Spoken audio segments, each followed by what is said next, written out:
Friends, welcome to Arppara estate. അപ്പോൾ day 50 ആയി. നമ്മുടെ വാഴക്കൃഷിയൊക്കെ നല്ല രീതിയിൽ മുന്നോട്ട് പോകുന്നു. നമ്മൾ വെച്ചിട്ടുള്ള എല്ലാ വാഴക്കന്നും മുളച്ച് സൂപ്പറായി വന്നിട്ടുണ്ട്. ഇനി അടുത്തത് വളമിടലാണ്. പശുമൂത്രം ഒഴിക്കാനാണ് ഇപ്പോൾ നമ്മളെ പ്ലാൻ. കാരണം നമുക്ക് പശുമൂത്രം കുറച്ച് ചാണകം കലങ്ങിയിട്ടുള്ള പശുമൂത്രം നമുക്ക് ആവശ്യത്തിന് ഇവിടെ ഉണ്ട്, നമുക്ക് സോഴ്സ് ഉണ്ട്.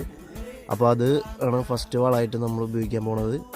10 ലിറ്റർ വെള്ളത്തിൽ 1 ലിറ്റർ പശുമൂത്രമാണ് ഉള്ള കണക്കിലാണ് നമ്മൾ മിക്സ് ചെയ്യാൻ പോകുന്നത്. അപ്പോൾ ഒരു വാഴയ്ക്ക് ഏകദേശം 1 ലിറ്റർ പശുമൂത്രം, അതാണ് നമ്മളെ പ്ലാൻ. അപ്പോൾ നാളെ മറ്റന്നായിട്ട് നമ്മൾ വളമിടൽ സ്റ്റാർട്ട് ചെയ്യണത്. 5 സെക്ഷനായിട്ടാണ് നമ്മൾ നട്ടേക്കുന്നത്. ഇതൊരു സെക്ഷൻ, പിന്നെ ഇതൊരു സെക്ഷൻ, പിന്നെ മുകളിൽ 3ാമത്തെ സെക്ഷൻ, പിന്നെ ആ ഒരു ഏരിയയിൽ 2 സെക്ഷനായിട്ട് നട്ടിട്ടുണ്ട്. അങ്ങനെ ടോട്ടൽ 5 സെക്ഷനാണ്. അപ്പോൾ നാളെ മുതൽ വളം സ്റ്റാർട്ട് ചെയ്യണത്. അപ്പോൾ ബാക്കി നാളെ കാണാം.